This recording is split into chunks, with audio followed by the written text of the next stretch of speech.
హైదరాబాద్లో మరోసారి వర్షం కురుస్తోంది.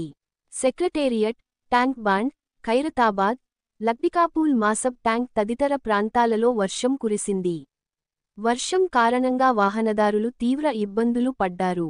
సెక్రటేరియట్ ట్యాంక్బండ్ తెలంగాణ తల్లి ఫ్లైఓవర్ కింద వాహనాల రాకపోకలకు ఇబ్బందికరంగా మారింది.